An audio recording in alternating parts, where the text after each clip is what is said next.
Hey everybody, Tom Barnes, stories from the 78. I have a really cool story happening in Brooklyn. We'll be here in Chicago on October 9th.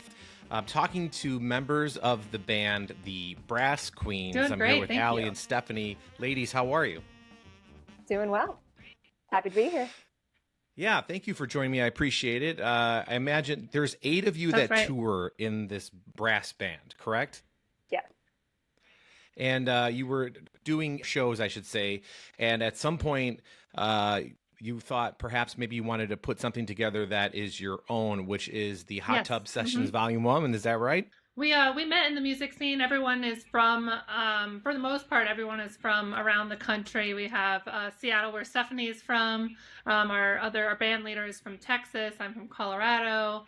We have someone from Virginia. So, when you come to New York, you're looking for, the thing that you do to continue doing that. So all of us kind of met in the music scene, playing music. And our band leader and I, Alex, who's our band leader from Texas, we just noticed a lack of women in the music scene, and specifically bands being led by men. So we wanted to change that. So we formed this group. Luckily, we knew a lot of women from various groups already. So we kind of put the group together from that.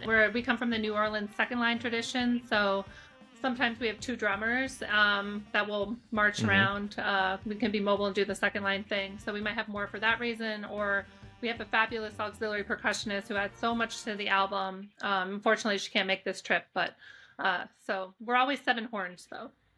Yeah, you mentioned it was a male-dominated kind of section of music. So how has it been as far as just, I imagine New York City is a tough place to break in for anybody, so I mean, were people like, no, let's do this is something different, this is great, take the floor? Like how did that whole thing work as far as being accepted into the music industry in New York City? It really is still a male-dominated music genre, but it's getting better, more inclusive every day. We were very much inspired by the original Pinettes Brass Band, who was the original all-female brass band in New Orleans that formed in the 90s. But there really hasn't been kind of anyone as well known since. And we started, as I said, during 2019. And of course, during 2020, the world shut down, and we didn't stop though, because we knew we had a gift and we knew we had something we could give to people. So I really credit Allie and Alex, our leaders, for, like you talked about, like logistics and how difficult that is. Imagine doing that in quarantine. So they were able to wrangle all of us and figure out how we could safely provide music to the people of the city during this time when there was no live music. And I think that's what really put us on the map, was that we were the people going out there and trying to make sure we were still spreading our music and spreading our message and being visible and being out there. And people very much appreciate that. So it really is due to the support we got locally in Brooklyn first that we were able to take that and propel and go further and further. Oh, that's great. So walk me through one of the most memorable shows you did, like in those early days, like pandemic days. Like, was it all of you together 6 feet apart? Was it at like a block party, or like walk me through like one of the so events luckily that a lot stand of out us to you? live very close to each other, so we're able to walk wherever we're going and stay safe that way. We're all trying to avoid the subways and really going to Manhattan or things like that. So we would gather, we were kind of potted. Luckily, we had each other. We knew we could operate as a unit. We were like, able to accomplish so much because we just saw each other a lot, actually. And as long as we were the only people that saw each other, like we felt like we could, do a lot. So we took this and we would go out, and we started just by, rehearsing in the park. That was the first thing we were able to do, with signs, saying, stay away from us. And then people would throw money at us while we rehearsed, even though we weren't trying to, busk or make any money. But then people saw us and they started calling us, to celebrate their birthdays or celebrate anniversaries. And what we'd do is we would just show up and play on the sidewalk while they might be up on their stoop or in their house. And we would play from outside because we're a big, loud brass band. And so the word kind of got out, and that somersaulted, and we had one of our busiest years ever still in 2020. That sounds like a lot of fun. And, you just talking about that, people kind of, I think, have forgotten the pandemic in certain aspects about that camaraderie when we needed people, after everybody was hiding in their houses for however long it was, like that real big lockdown moment. And then when people were like, well, we still need to live, kind of, then you talk about this. I remember people playing music in like they would open up their windows in high rises in like New York City and Chicago here, where you would hear it and people would clap and all that stuff. So it kind of reminded me of that there. But as far as like getting you talked about the band house, is that something that you guys recorded? Like that sounds like a documentary in the making. It should be. Our band leader, really should. Alex, her husband is a trombone player, and they bought this house in Brooklyn. It's on a cul-de-sac a few blocks from my current apartment, and I did that totally on purpose. But so they got it, they renovated this place. It's awesome. Has a lot of space. They since have 2 kids, so I've moved out as well as this other trumpet player. So it really was a band house, and the fact that multiple band members lived there, it was also big enough to host the whole band and rehearse. And like I said, we did record our first EP in the basement. That was a big pandemic project, was converting that basement into a good rehearsal and recording space. But yeah, I mean, we have endless footage of our antics in that house. But it was just so important to have that place, that safe space to gather, so we could continue doing what we were doing. And so like having that generosity and someone actually having the space was huge. It was major for us, because it's not like we would be able to safely go into a studio and really record back then, or even rehearse. So we're going to rehearse there tonight. We'll take some footage. Yeah, I mean, it sounds like it really does. I mean, if not now, certainly for the future. But I imagine just getting together and playing like that in that house during that time really shaped the band as to what it is today. I was reading a little bit about you, about the types of sound that you guys project. So I was film scores, pop, classic rock, mambo. Like, what else? Give me an idea, like what people can expect when they come to one of your shows. Oh, a NonStop Party. Like, we say that we take a lot of homage and inspiration from the music of New Orleans.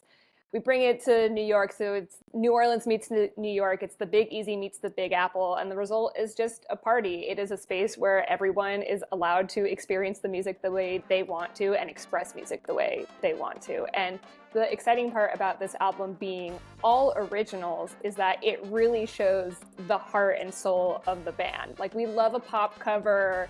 We're going to play Lady Marmalade forever, but we are actually able to take our own experiences as a band and translate them into music and share them with everybody. So I think that's really going to be a major part of the energy of these shows coming up, is that we are sharing our own creations with everybody, it's really special. It's really cool.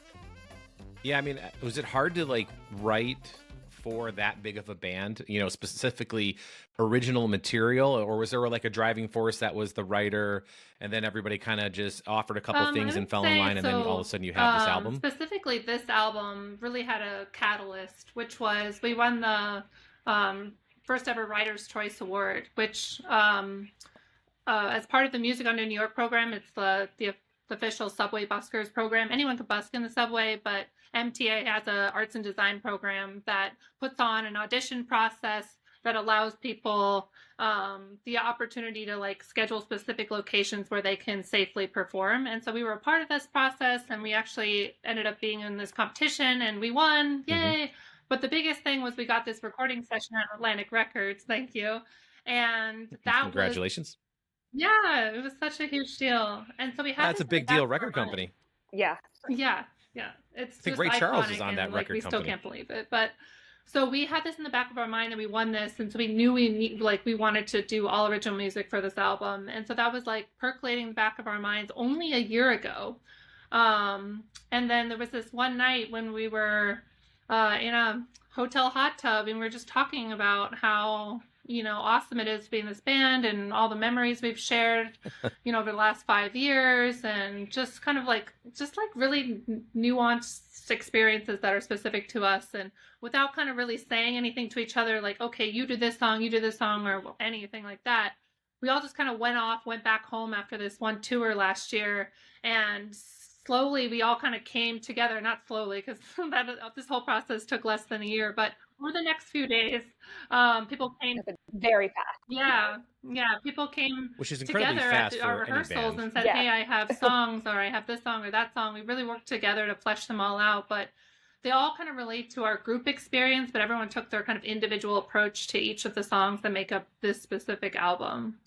And you also have a tarot theme, right? Like I think that's, I mean, that's so like New Sure, Orleans. I'm happy to do I that love since it. I did all the Explain artwork that and if you will, design. please. That I wouldn't say that was not an influence when people wrote the music, but when I was listening to the music, trying to come up with inspiration to visually represent the album, I kept thinking about themes of like power and strength and, how the album represented our past and our present and our future, and that all of that kind of like brainstorming kind of led to this um, concept of like pulling on tarot themes. Stephanie King wrote a song called Sleepover Energy, and I knew the Seventh of Pentacles had a lot to do with energy and hard work, and like, but it was a warning against like overexertion, which is very fitting for the concept of sleepover energy, which is just like you've gone too far and you have this chaotic energy. So I was very inspired by like what I knew about the tracks, and that ended up like coinciding very well with different tarot themes.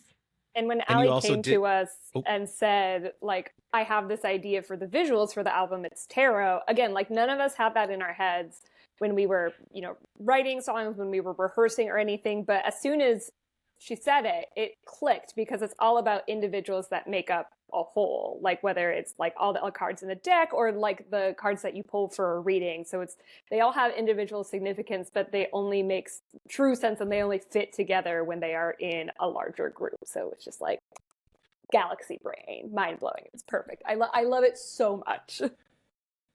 oh, I love it too. I mean, I have tarot decks in my office right Ooh, here. So like totally my vibe. This Yeah. is just nice. I actually bought this in New Orleans. So it was a little Wow. tiny tarot deck. But Very so cool. serendipitous that we're talking and all of a sudden the internets are not working.